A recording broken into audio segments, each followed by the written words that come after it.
take the advice and go, thank you so much for your thought and concern. But if you really want to do it, find the people who think like you and expand your network. No one says you need to Yeah. limit your life to 5 friends, have different sets of 5 friends, 5 friends to go yum cha with and 5 friends to work with.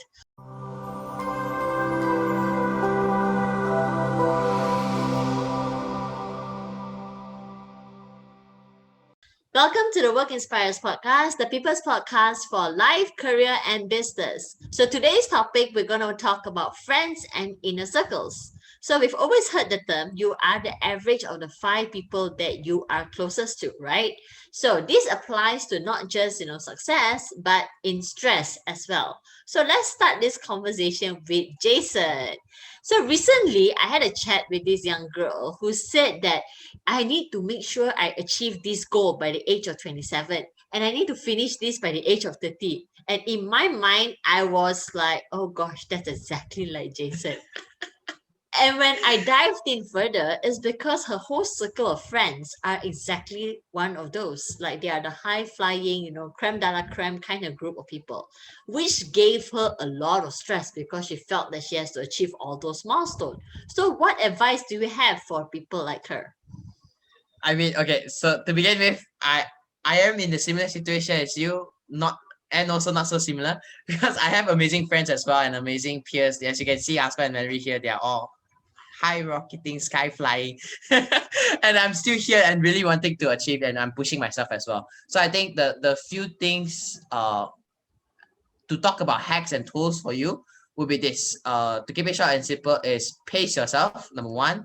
Number two is know that they are in their chapter 30 or chapter 20. Not saying age, but they are that chapter, but you're starting at chapter 1. So appreciate yourself for doing something that you're doing today, and appreciate yourself that you're aware that you want to be someone like them, and know that you are in chapter 1. So don't pressure yourself to be in chapter 30. Take your time and go through the chapters yourself, because I bet you for those who you think that they are high flying and and super successful, they went through a lot of struggles as well. So for you to really for you to really not feel that much of stress, pace yourself and know that you're in chapter 1. I really like that. I think that, like what Jay Shetty always said, right? You're doing it at your own time. It's not a competition on. I always say there's no prize if you achieve what you want to achieve at the age of 27 first. There's no prize of what you want to achieve at 28 first. Your friends ain't going to give you a standing ovation either. So just pace yourself and appreciate every chapter that you're going through. Or as the oldest saying is, stop and smell the roses. So with that, True. with that, Aspa, I'd like to challenge you Yes. with the complete opposite of it. What Mm. about those who, really wanted to do something, but their friends are the complete opposite? So, especially for those at university level, you've heard where, hey, I want to join this competition. I judge the friends or ask the friends to join, and the friends say, I don't want to waste of time, I just want to study, or I don't want to do such things. And then they felt like, oh, okay, I better not. Or those at work who feels like, they want to be a bit more energetic and a bit more committed, but their colleagues are saying, what are you trying to do? Are you trying to kiss up to your boss? So what advice do you have for people like that? Okay.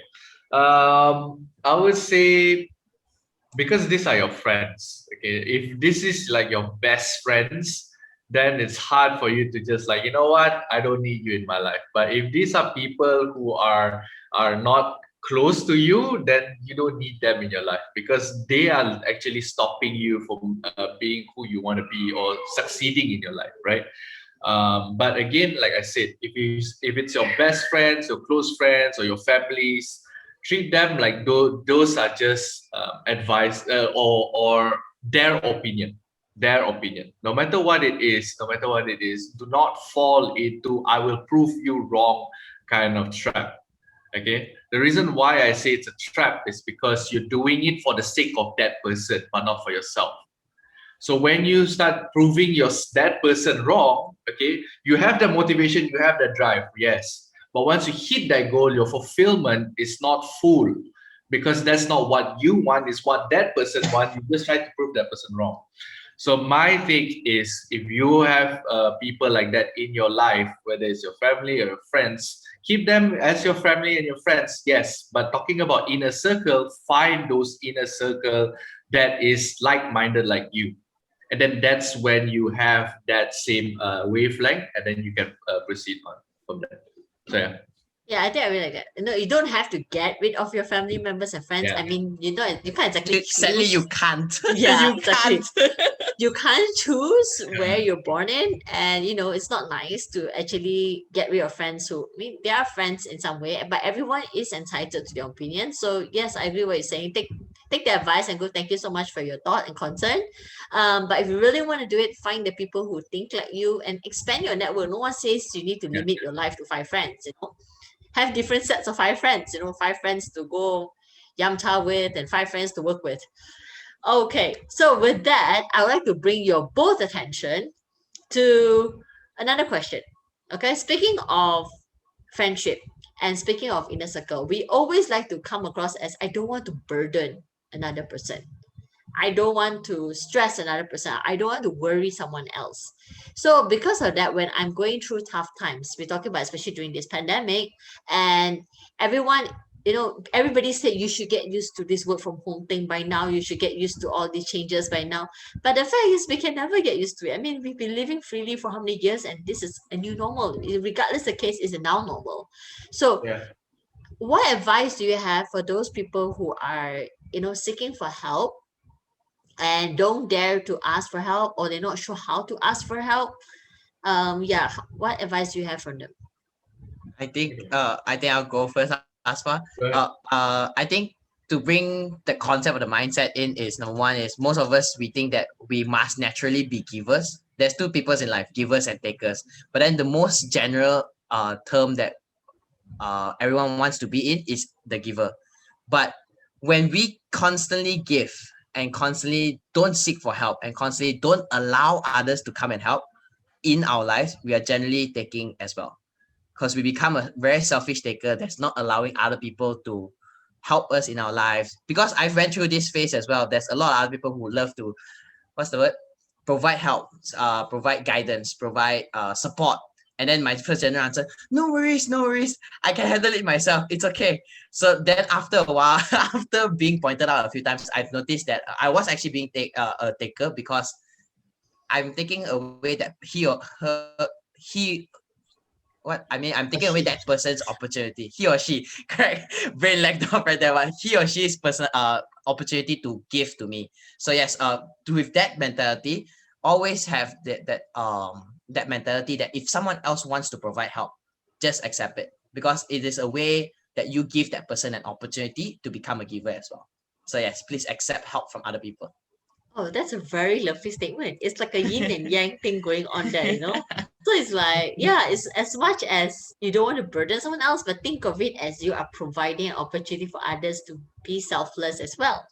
I Yeah. really, really like that. That's like a very nice way of allowing people to, keep humility and keep humane as well. All right, Aswa, what about you? For me, it's like what you said. Some people, they like to solve their own problems. They don't want to burden other people. They don't want to. Everything is all boxed up in the head. I just had this conversation with someone also, and I shared this with that person. Is you don't know who can help you. That's the one thing that's very important. The when you ask for help, as much as you feel like it's a burden, but you see the beauty about people helping you around you, that it feels like, okay, you're not alone, and when you have that mindset about, like, I don't want to burden other people, I can solve my own problems, I can do my own thing, kind of thing, it get boxed up inside and it will eat you up. So when you ask for help, the randomest people in your life will start helping you, and then you start appreciating those people. And what Jason mentioned is, you want to give back, so you start giving other people help also. So that openness is something that's very important to start with. So I would say, just ask for help, and it becomes a normal thing. So Very, very true. I think to sum it all up is that, firstly, don't be a superman or superhuman here trying to carry the weight on the shoulders. You're also human, like the term, you're only human, right? So you have good days and you have bad days. So it's all right to seek help and be open to the right people Right. about what type of help you need and what type of support you need as well.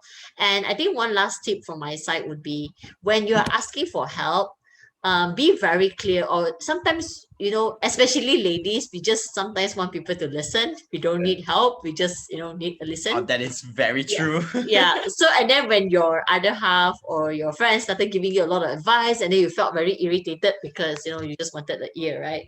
So, here's my tip: whenever you're asking for help, be very clear. I need help in this, or I just want you to listen. It's all right to tell people, can you be my listening ear? I don't need your advice. I don't need your help. I just need you to be here with me. And people will oblige. And it helps your relationship as well. Okay. So, So Very true. one final thing, okay? If let's say I'm after listening to this podcast, I'm really looking at my circle of friends and I go like, okay, I need to expand this a bit more because this is so far not the right cup of tea. What one tip? What is the one tip going back to basics? What's the one tip would you advise this generation or these people or anybody to go, okay, to find the right friends, I need to connect with more people. okay, I like that, connect with more people. Yes, To you can do find- that via LinkedIn. You can do that via social media. You can expand network, friends of friends, doesn't matter. Go That's true. join anonymous networking virtual events and meet people outside of your circle. Very true. Connect more people. That is true. Jason? I mean, to find more friends, I need to explore things I'm interested in. So when you have something you have interested in, a passion or a hobby, you generally find people who clicks with you faster and easier. Then you have more topics to share, and it becomes a driving force for you. Find more friends, explore interests. Yeah. And actually, You even on many platforms, there are places where you can explore for the interests besides your normal social media groups. I think even like now Clubhouse is available for both Android and Oh iPhone users. yes. No, I'm saying that because there are reading clubs on Clubhouse. If you like yeah. to read or movie buffs, so you can just join in conversations and make more friends out of that. For me personally, to make more friends, you need to know yourself. So once you know who you are, what you stand for, the values that you hold, you'll be able to connect friends with like-minded values as well as interests or areas that you can connect with, and you don't feel like you're cheating yourself in some way. So with that, thank you so much to Aspa and Jason and for all of you who have been listening. And thank you so much for sharing with us all these conversations as well. So just so you know, this conversation came about due to two types of conversation we had with our participants and our students. So if you have any questions or you have any thoughts that you want us to address, feel free to let us know in a private message or DM or comments in any of our social media, and we'll be always happy to address it in the next episode. So with that, stay tuned for more and looking forward to have more conversations with all of you. Stay safe. Bye Bye. everyone. Bye everyone. Take care. Hey everyone, thank you so much for watching this episode. We are here to inspire, so we really appreciate your support. Do share this to those people who you know can benefit from this podcast. Don't forget to like, follow, and subscribe all of our channels: Spotify, YouTube, LinkedIn, Facebook, Instagram, and TikTok. Take care and see you all soon.